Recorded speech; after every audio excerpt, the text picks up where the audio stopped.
Hello. Today I will be conducting a few book reviews, but these books I've basically actually written reviews about. So forgive me, but I'll be looking at my phone every now and then because I don't want to miss out certain things. Um, and these I've just noticed that it's these all of these books have been gifted to me, and I've actually read them quite a while ago. But anyhow, let's get it started with the one I read around more than a year ago now, and that is Hong Kong's Greek lessons. Um, this book was gifted to me by my lovely partner.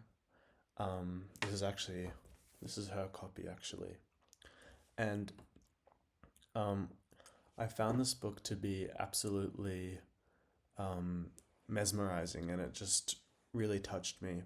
Um, it explores this really amazing relationship between a woman who has lost her ability to speak and a man who is very rapidly losing his ability to see. And it is of a student and teacher relationship where the woman is learning ancient Greek from this man.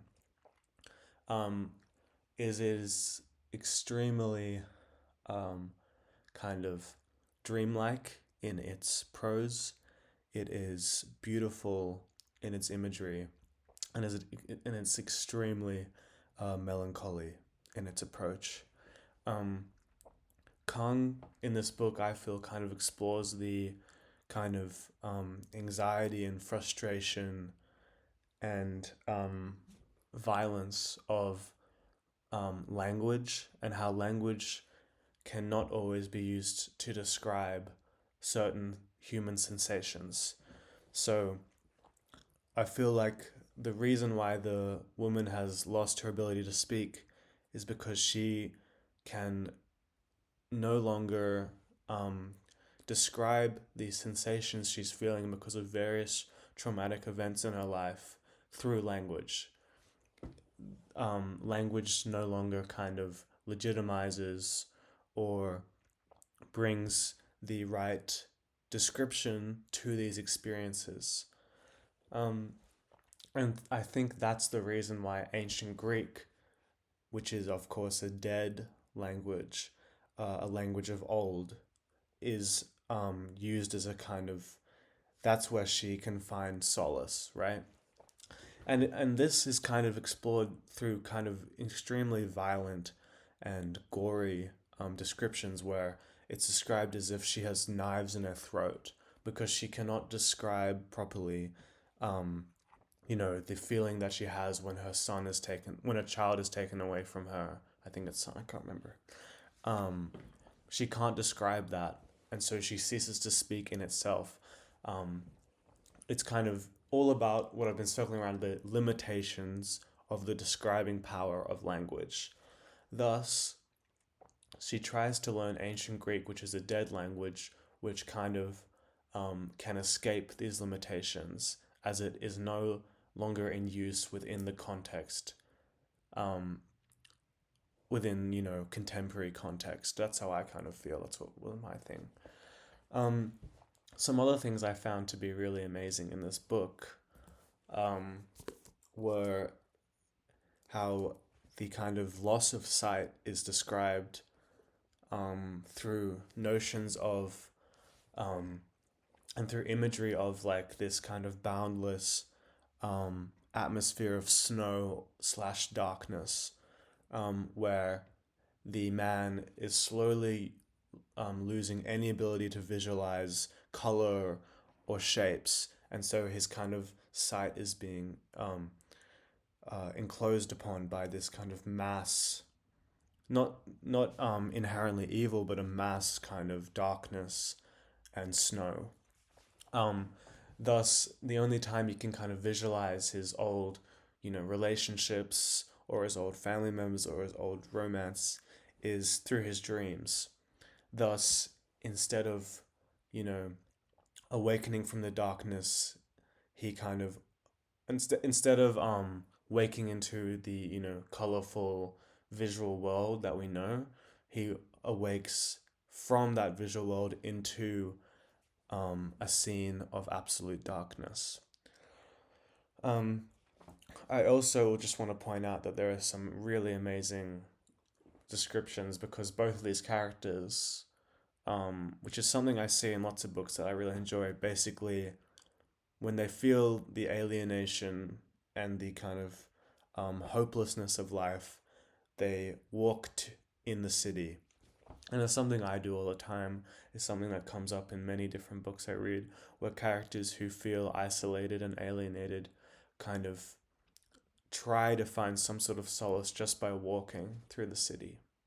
I found that to be really poetic and beautiful. This is a really beautiful book. It's probably one of my favorite works of fiction I've ever read. Really amazing. Okay, so now we're gonna have our second book, which is Hong Kong's The Vegetarian, another Hong Kong. This book was also given to me by my partner for Christmas this year. Um, I think she got it. Well, she got it for me because I loved Greek lessons so much. I think I would still prefer Greek lessons to this one, but because I just kind of shallowly found it more beautiful. But man, this book was brutal and experimental and really, really encapturing. Um, Firstly, I think this book is kind of essentially an exploration of madness within power, where the main character initially starts uh, initially gives up meat, a la the vegetarian, but then, which in itself is kind of seen as in this kind of very normative. It's very Korean in the context, so I'm not, I'm not an expert on the. I'm sure if you're Korean or if you grew up in Korea, you could have a whole nother more insightful view of Hong Kong's books. I just don't have that.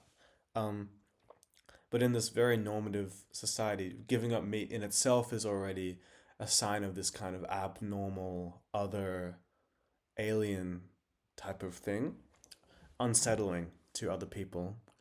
And but then she gradually starts to kind of descend into more and more uh, inhuman, seemingly inhuman kind of behavior. And I found that well, and also this has also even felt more that we don't really get her concrete perspective. Instead, her perspective is told to us um, between the perspectives of other characters through these kind of poetic and violent and almost animalistic kind of passages, which are also in the text actually made to be italicized. So even then, it's kind of a portrayal of how she is almost becoming non human. But I think that it's also, as I said, exploration of madness within power. I think I find this most um, within the two initial perspectives. The first is of the main character's husband, and the second is of the main character's sister's husband. And I find that this is what happens within power um, um, to madness. It either is completely, um, it either is like disciplined, or at least attempted to be disciplined and then given up on, or it is fetishized. So the main character's husband is was almost like this kind of misogynistic, almost Kafka esque protagonist who is um, so kind of angry that his wife is doing this because she is just um, kind of purposefully and with disregard, kind of you know destroying this nuclear family settlement which he is very much enjoying, very much settled into. Um, and he and that is like the more straightforward approach, right? You just become he just starts initially is angry with her, but then she kind of takes on this alien other position, and he begins to be fearful, right? Fearful, angry, upset that she is kind of disregarding the normality of their existence, if I would use that. The second perspective we get is of the sister's husband, who he is an artist type. He is extremely disillusioned with his nuclear family existence, unlike the main protagonist's husband. So, in this sense, he sees this other, this vegetarian, and he doesn't want to discipline it, but he kind of has this allurement to it. The other, the kind of the allure of the unknown, of the animalistic, outside of this kind of normative, boring, familial thing. And he fetishizes her, and and he kind of and they eventually, have this weird relationship entanglement where where she becomes, some sort of muse to him, a muse, and also um, a kind of lustful object. And then we have the third perspective, which is of um, her sister. And this is where I think the gender thing really comes in, because her sister, you know, um, I think is the only one who is actually able to understand her. She sees that this kind of pathway down into insanity, this kind of pathway into otherness, as an ultimate grasp for freedom. And she basically sympathizes with it because she feels it too. She has a horrible husband as well. And I think there is, yes, definitely something to be said about women in Korea, in South Korea, and what they go through. And that's why I think that this book is so amazing, because um, it doesn't give us the main protagonist perspective. We won't really know. And I think it's just a completely amazing, kind of experiment of power. Um, and I think eventually we see the kind of endpoint of this, where, as Foucault would say, you can't stand outside of power. The main protagonist wants freedom through um, freedom. She wants freedom, and she does this by becoming a kind of animalistic other. And she does this by kind of rejecting normative human society and all of its utter decrepitness. And then she dies because of it.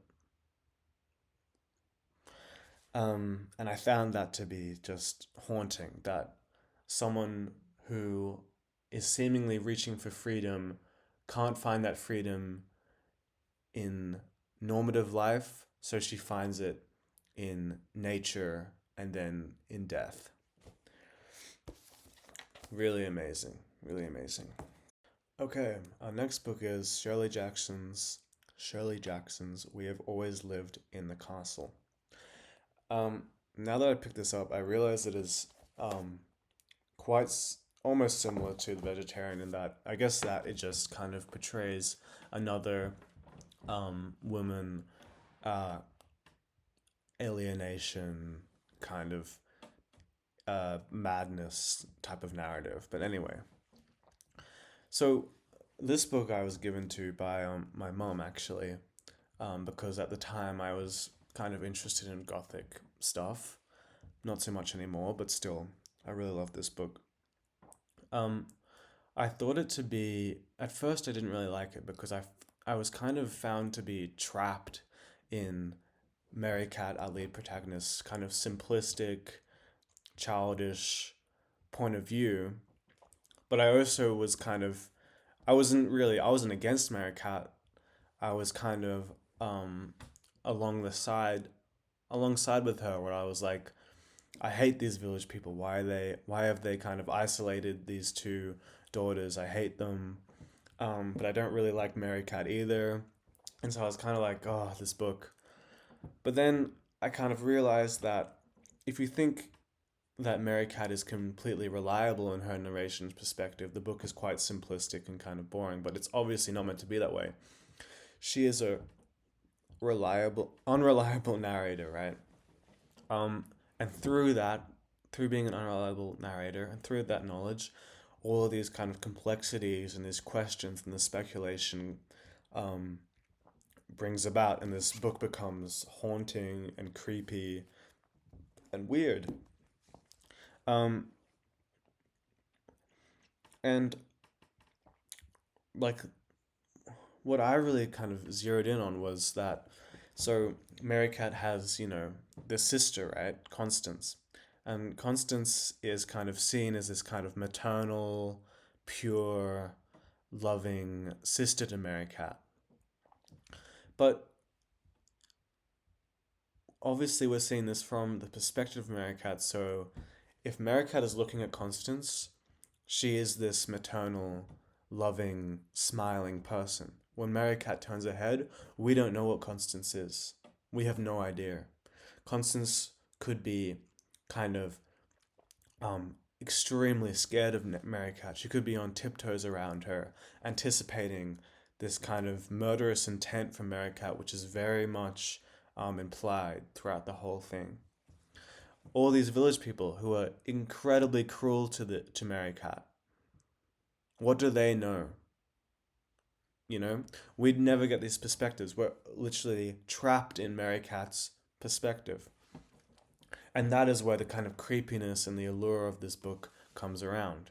Obviously, this book kind of circles around this murder, right? The reason why Mary Cat and Constance are isolated from the town, this murder of their family, this poisoning of their family. There is so many questions around this murder. Um, you know, um, was Mary Cat intentional? Was she not? Was there abuse? Was this could be, a kind of exploration of abuse in domestic households? Um, was there a psychic break? All of these things are unanswerable, right? Because we're literally stuck in Mary Cat's perspective, who is obviously a very kind of unthoughtful, straightforward person. But also, there's something to her, and there's something kind of not right at hand, and there's something that is not being revealed at hand. And yeah, it's a short book, it's a good book. Yeah, found this to be really fun and good.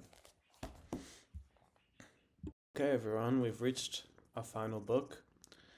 If on a winter's night, a traveler by Calvino.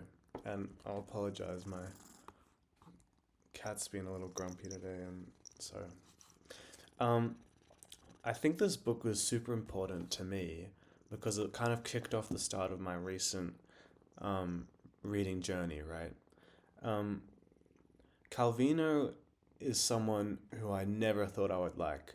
I actually got given the book by my dad because we had this, kind of discussion slash argument around the book Gadsby, I think is how you pronounce it, which I believe is a book where the author Wright, I think, doesn't use the letter E. And I found that to be infuriating for whatever reason. So I guess Dad got me another kind of postmodern experimental book, right? And this is certainly one of those. Its narrative is anything but linear. It is it follows a reader who is essentially trying to read this book, but then he kind of repeatedly is unable to find the story, and so he kind of keeps reading these short stories which get cut off, and he keeps going like that, and that's kind of the path of this narrative. Essentially, when I first started reading it, I found it to be as if Calvino was teasing me as a reader. um, and I didn't like it. You know, some part of my ego or something didn't like getting kind of teased and kind of repeatedly kind of uh, confused and stuff like that. However, as I kept going through the book, there was some kind of change where I found that wow, this book is really about reading and writing. It's really a real kind of like sincere exploration of reading and of readers in general, right? And you just can't escape that Calvino has a kind of such an interest and kind of focus on reading, and it's so unique. You just can't escape that.